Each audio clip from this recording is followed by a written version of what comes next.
Hi everyone, so tonight it's time to strip down on the Turbo Pinto kit car.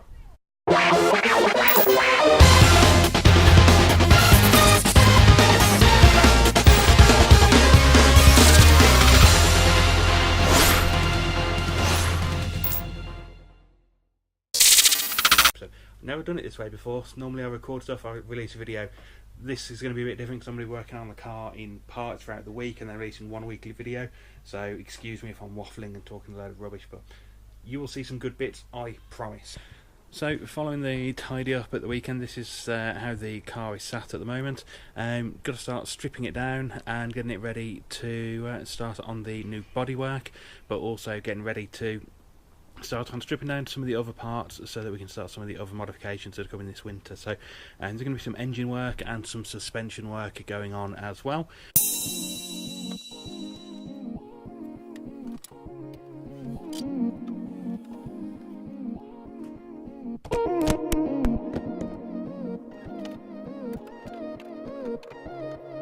There's a hell of a lot of stuff in here that's got to come off for me to be able to do what I need to do in the engine bay. I'm also still really short on storage space because I haven't finished sorting out the back there, the shelving, all the boxes down the side. So, I mean, things that have got to come off, you know, simply turbo, downpipe, manifold, inlet manifold side of stuff, all the pipe work. And that's without me even be thinking about it. So there's quite a few bits there that are going to need storing, and at the moment I'm just going to take them off and I don't know where I'm going to put them. So yeah, so a bit of a change of plan then. I'm going to push the car forward at the garage a little bit. I'm going to start tidying up some more.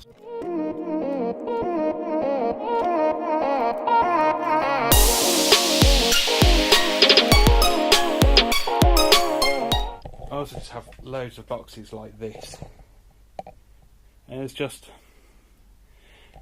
the stuff in them, but they're half empty and I have no idea how much of it is rubbish or any good or not, and loads of it I'm never going to use again. I mean, there's dizzy cap and mechanical fuel pump in the one box there for a Pinto.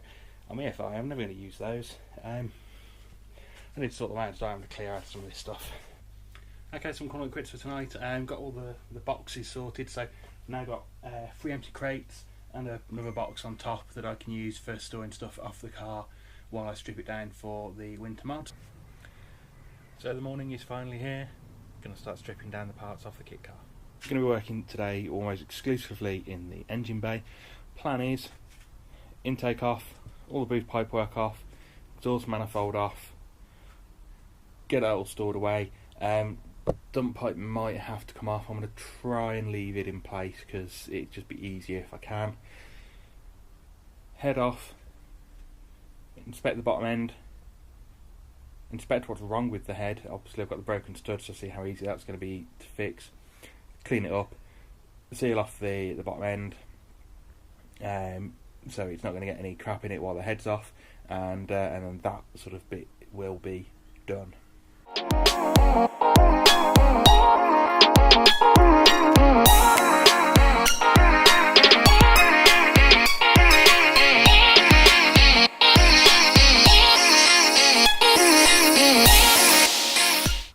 That was such a prat. There's a hole in the box I put under the coolant.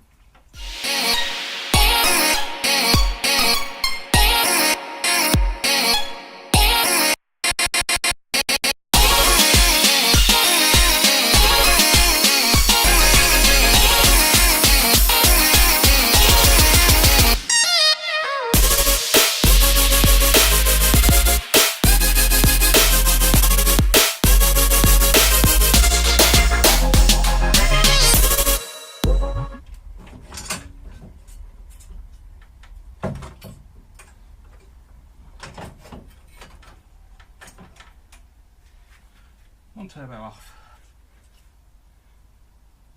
one burnt out exhaust gasket.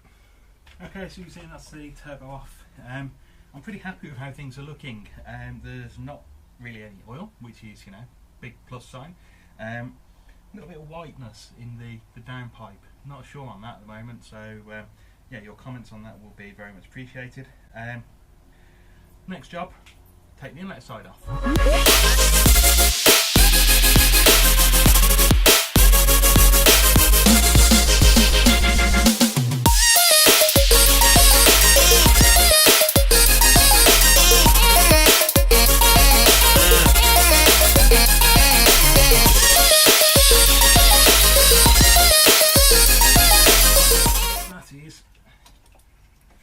The inlet manifold off.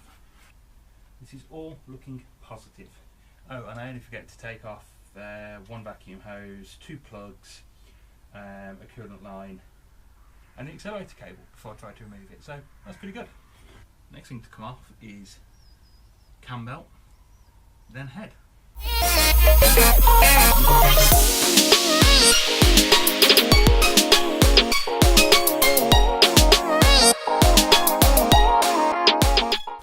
So a little interesting factoid about this engine.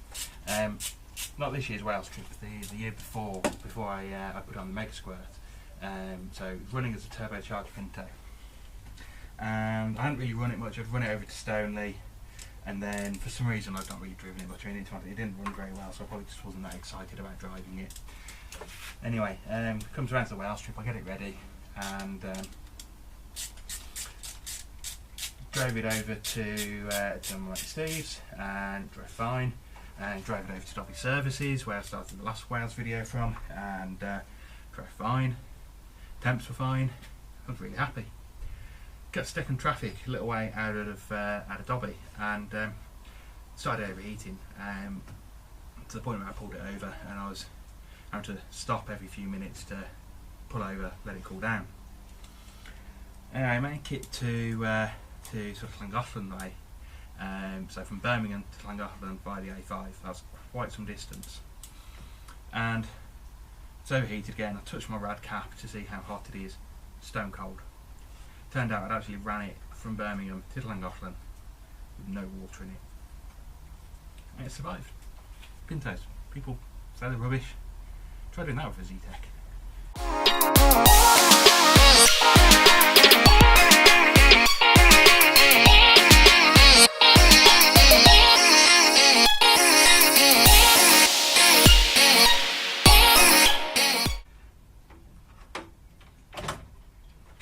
Oh shit. Coolant sensor. This looks pretty good. I'm pretty damn pleased. The pistons are fine. There's no signs of debt. A little bit of carbon build up, but I'd expect that. The balls are fine. I'm really pleased. I was kind of half expecting to see the sign that my engine was on its last legs, not because there was any problems, just because it was a turbo pinto and I've mapped it, and I've never mapped anything before in my life before teaching myself how to do this one. So the fact that everything looks like that and everything's generally looking really healthy, I'm really, really pleased.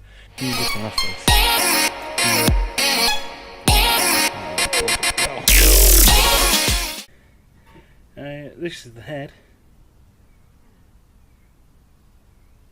And again, other than the oil on this one, which that's number 1 cylinder where I was getting some oil anyway, so I'm pretty sure that's I was getting a bit of smoke on startup, and I'm pretty sure that's just a valve stem seal, but it explains the colour of the spark plug compared to the others. Yeah, I think I'm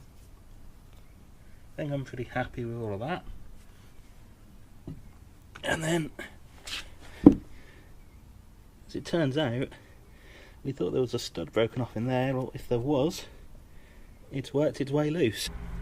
Okay, so just need to seal up the top of the short block so that don't get any crap down there while I work on the car.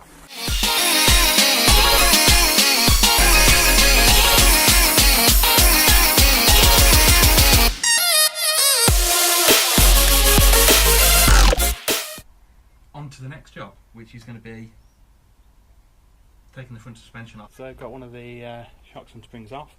The bushes are knackered, and and they're on the softest setting, so definitely just need some much softer springs.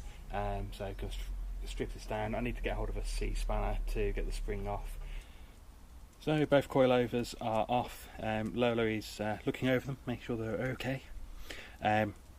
So I've ordered a C-spanner so I can take the lock rings off, so I can change the springs. Yeah, need to wait until I've got these springs off to get measurements on them to make sure I get the right replacements. So I'll order them through Merlin Motorsport just as soon as I know exactly what I need. Also need to sort out getting some rear springs, which will possibly also come from Merlin Motorsport. Just need to work out exactly what I want, and then I can order all of them at the same time. That was all I wanted to get done today. I expected that to take me all day. It's 12:30. Okay guys, so the next step is going to be to start on the bodywork. So first step of the bodywork actually has to be the bonnet. Everything is going to have to line up back to the bonnet, so that's where we're going to start. So I'm going to get the old one on and we can start measuring up, marking up, and get out the angry grinder. I'll give you a little bit of background to the setup as it is at the moment. So some of you have seen in previous videos that at one point this just had a big hole in the bonnet with the turbo sticking out and the filter sticking out the top of the nose cone and all the rest of it, which was fine, but I didn't really like how it looked. It was a bit too Mad Max for what I wanted, so I came with this idea of having this sort of big scoop on the top of the bonnet, which went into then a taller nose cone, and that would look good. As somebody pointed out to me, it looked like a humpback whale, and I never really liked the look of it, and after getting that image in my head of it, I couldn't shake it, so I had to come up with a new design. This time I've actually put some pen to paper to come up with the design, and it's taken a lot of time to work out exactly what I'm going to do, and it is going to involve some recycling old parts again, but with a lot more care and thought put into what parts and how we're going to do it. There's also some bits I haven't been able to pick up yet. I'm getting some parts from somebody else which are going to help, I think, achieve the overall look. So today, starting on the bonnet, and you can see I've got some tape lined up on it already. That's roughly laid out. It gave me a bit of an idea when I was just trying to get the look right. We're going to have another sort of just double check those measurements, make some cut lines, and then take out the angry grinder and actually start cutting this bonnet up, which is really scary because the amount of material that's coming out of this bonnet, I can only have one chance. If I get it wrong, I'll have to find another bonnet, and that's not easy on these cars. So let's get to it.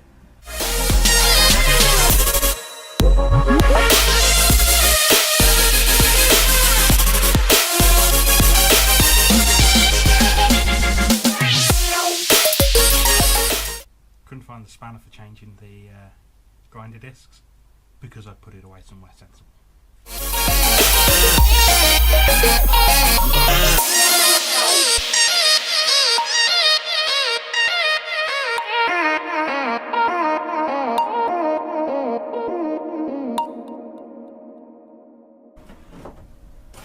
Eye bonnet.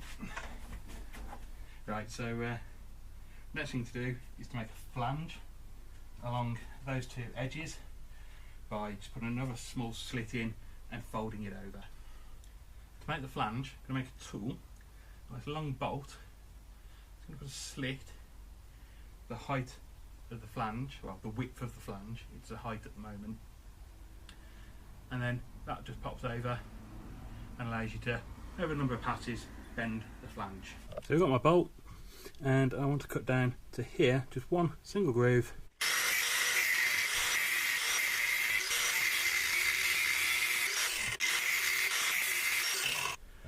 There we have our new flange making tool.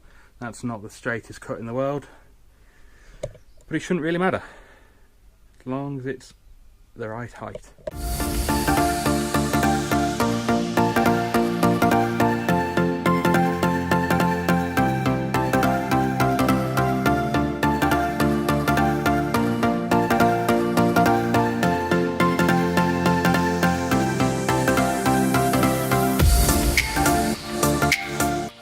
This is the other bit of the new bonnet.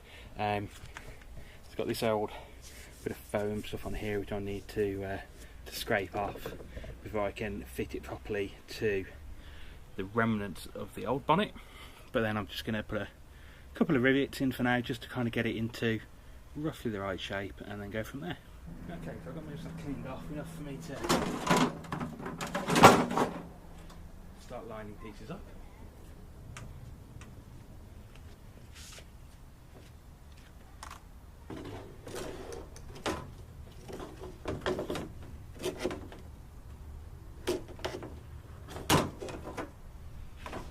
It's a lot easier said than done. Okay, so the problem I've got is this flange here. So this is the back of the Westfield bonnet. It's the one at the top of my new bonnet, and it's got this flange, and that's causing me some clearance issues with the bit of old bonnet, which, you know, is to be expected. So what I need to do now is just grind this back so there's no flange up to where it meets the new bonnet, so probably about here, and then that should fit. Okay, so the bonnet's on. The Westfield bonnet is a little bit wide actually at the front, so it's forcing the stainless steel bonnet section wide at the front. It's only a tiny bit too wide though, and you can actually make up for it in the flex. So gonna have to just work on this front area, this mount area, just to tie it in both sides. But here we go. That is the new bonnet kind of created. So you can see we've got this nice big vented area now at the back,